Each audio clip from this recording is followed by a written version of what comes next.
Madame, Monsieur, bonjour, comment allez-vous? J'espère que vous allez bien partout où vous êtes.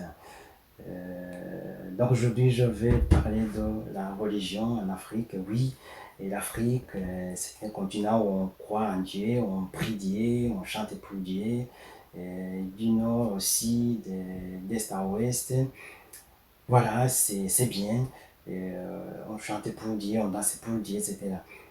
Je suis toujours, c'est par exemple, écouter cette chanson merveilleuse de notre sœur nigériane, de Waymaker.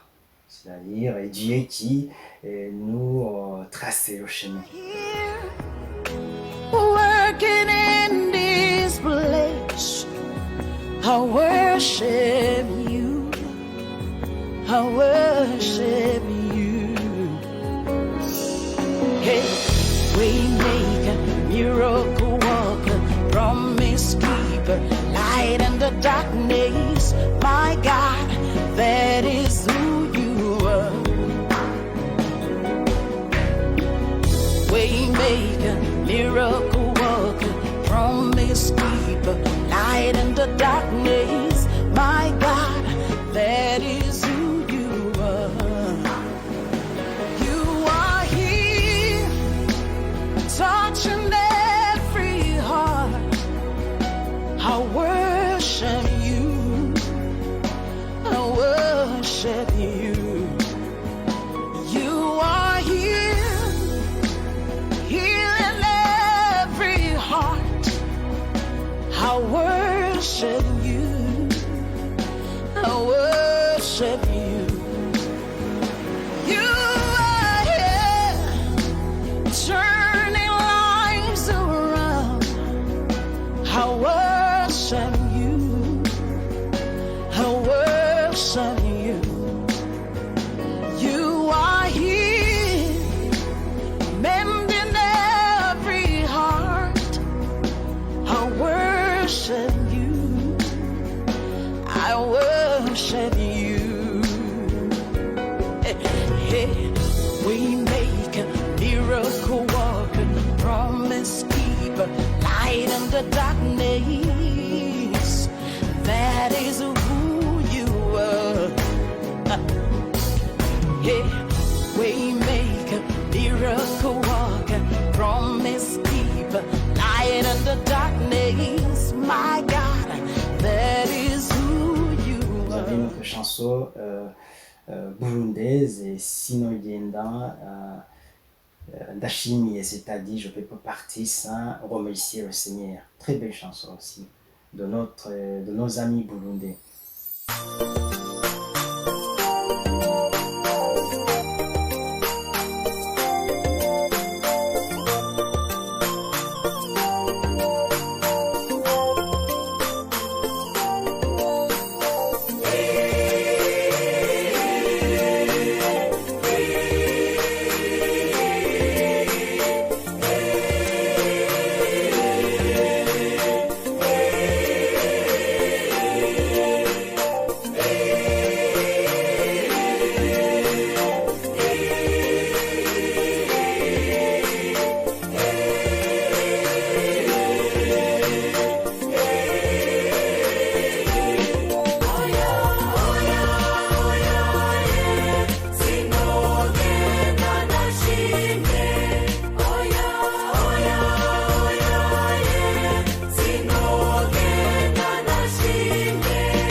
Et voilà aussi une troisième belle chanson de mes compatriotes rwandais, Uko Imara Yagira, c'est-à-dire avoir soif de Dieu, comme une gazelle qui court à chercher de l'eau.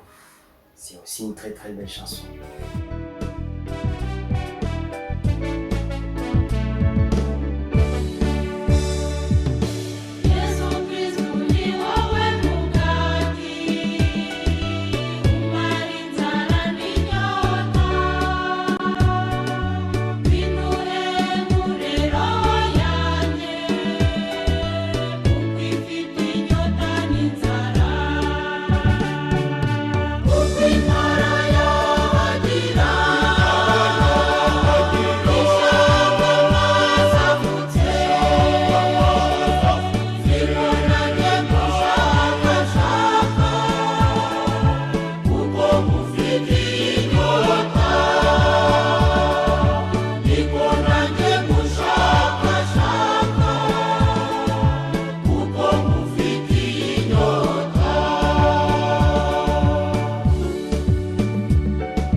C'est bien de prier. Voilà, et une société qui prie, c'est une société où règne l'amour, la paix, la sagesse, l'honnêteté, la bienveillance, etc. Mais quand on arrive en Afrique, on constate le contraire. Vous avez ce continent habité par une population majoritairement croyante, et on pratique vraiment. Les liens d'occulté sont bondés de monde, toutes confessions confondues, mais dans la vie de tous les jours, on constate qu'il y a pas mal de désordres, de conflits, dans pas mal de pays, conflits ethniques, conflits socio-économiques, des guerres pour prendre le pouvoir, des crises politiques, etc. Donc aujourd'hui, je suis là pour parler de ce contraste entre la croyance et le désordre. Donc, avant d'aller un peu plus loin, je vous invite à vous abonner à la chaîne si vous ne l'avez pas fait, et puis de partager cette vidéo parmi vos connaissances. Donc, comme vous le savez, beaucoup de pays d'Afrique sont gangrénés par le mal. Ce mal dont je parle, c'est quoi? C'est ce système politique qui ne convient pas, des dictatures, des tyrannies, ou bien de désordre, de la corruption, etc. Et nous sommes incapables de combattre ce mal. Et pourquoi? Je ne comprends pas puisque normalement on devrait être capable de le faire, sachant très bien que nous avons tout ce qu'il faut. La religion nous apprend à prendre vraiment le bon chemin pour vraiment combattre ce mal. Et nous sommes incapables de le faire pour une raison qui est très très simple. Ce qui explique notre incapacité à combattre ce mal, c'est la peur. La peur qui est divisée en deux parties. Il y a une peur jugée positive. Une peur, par exemple, si je suis dans la rue, j'ai en train de marcher, je tombe sur un lion qui fonce sur moi, je suis obligé de courir pour m'échapper. C'est un mécanisme donc de survie. Cette peur, elle est justifiée, elle est normale. Vous avez une autre peur, une peur négative. Cette peur qui nous empêche de vivre, de nous épanouir. Par exemple, vous êtes là, vous travaillez, enfin, vous parlez normalement, vous n'avez pas de problème pour vous exprimer, vous êtes quelqu'un d'éloquent, mais un jour, on vous invite dans une salle, devant une foule, on vous tend le micro pour parler, vous n'y arrivez pas, vous perdez la parole, vous perdez vos moyens parce que vous avez peur d'être jugé, et c'est cette peur-là qui est négative. Ou bien vous êtes là, vous êtes en train de regarder la télé par exemple, on vous parle d'une crise qui s'annonce économique, et vous commencez à penser à la perte de votre emploi, etc. Et vous paniquez, vous perdez vos moyens et cette peur est négative. Et c'est cette peur sur laquelle je vais me baser pour expliquer ce contraste chez nous en Afrique. Donc, cette peur négative, la première partie de cette peur négative, elle disait, c'est la peur de la pauvreté. C'est ça qui va nous expliquer pourquoi on est incapable de combattre le mal. Il y a donc la pauvreté. La pauvreté, c'est quoi? C'est ce sentiment que l'on a quant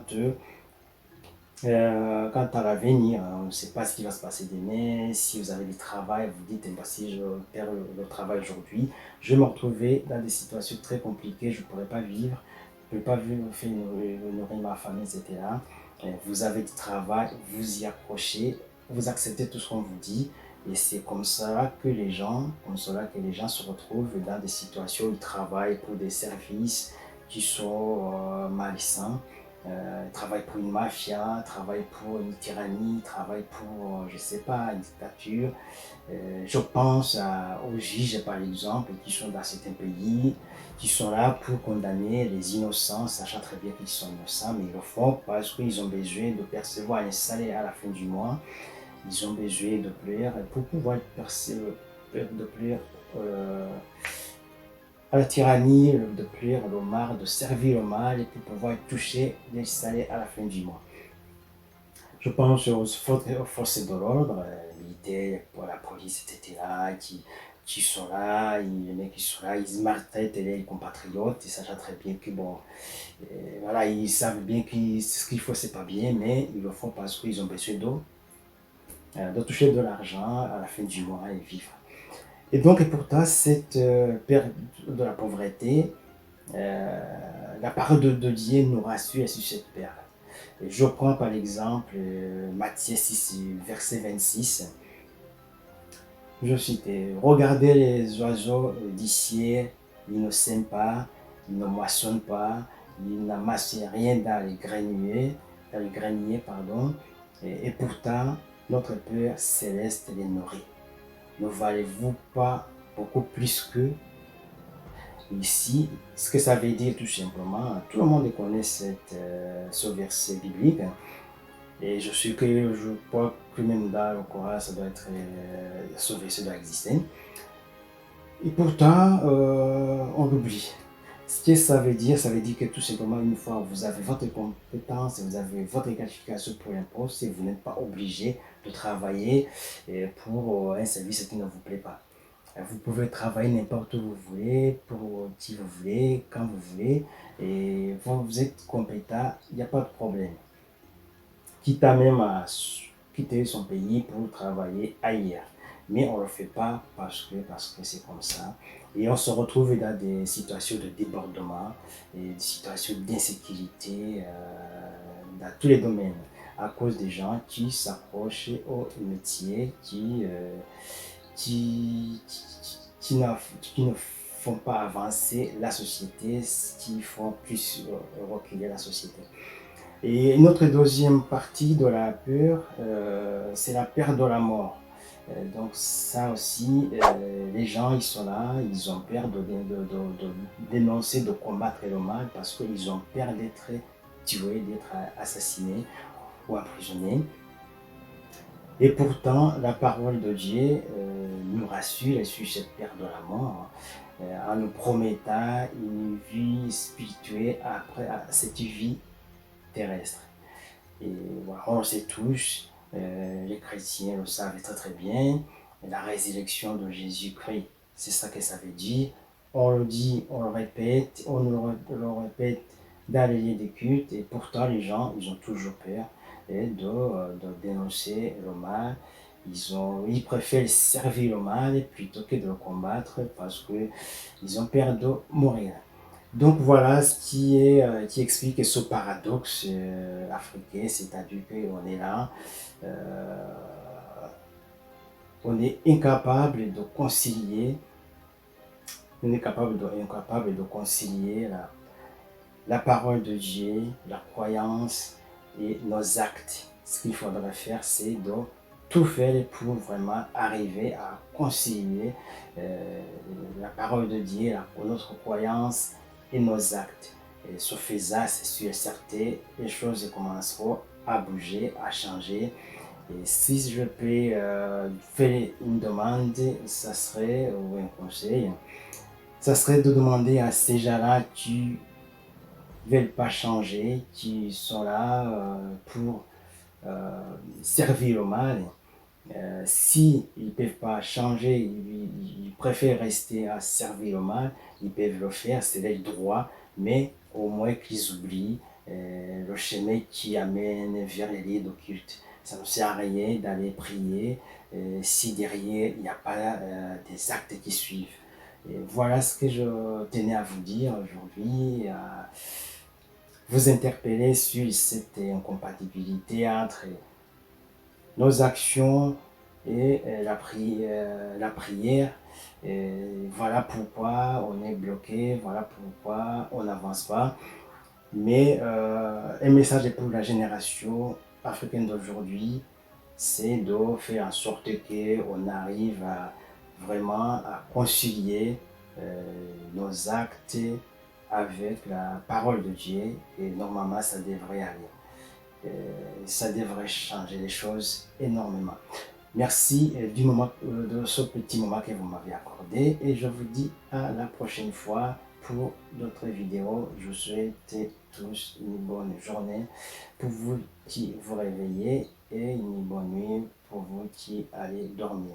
Au revoir, à bientôt.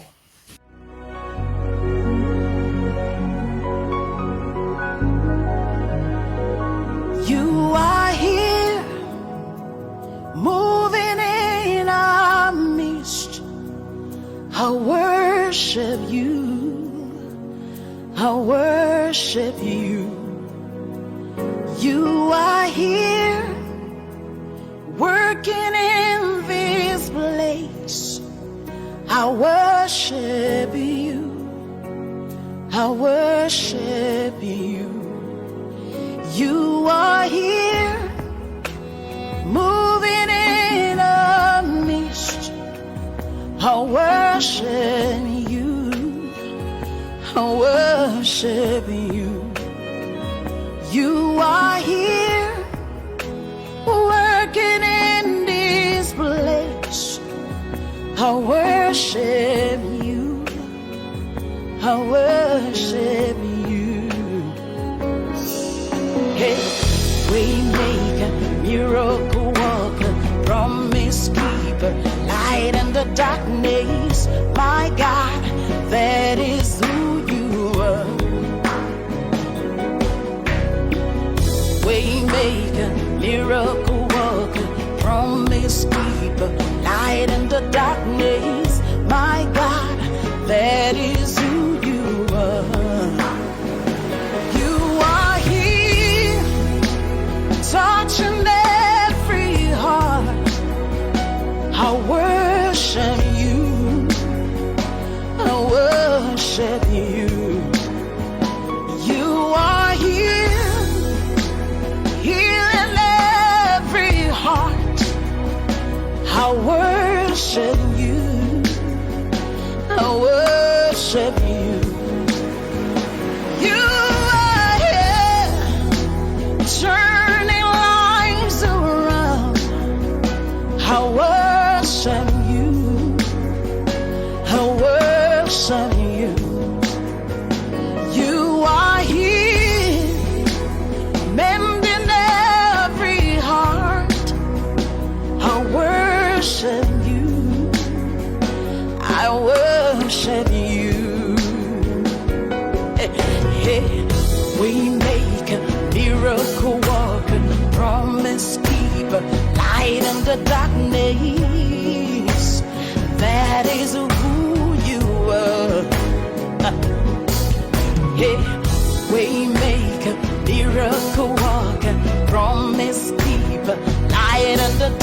days. My God, that is who you are.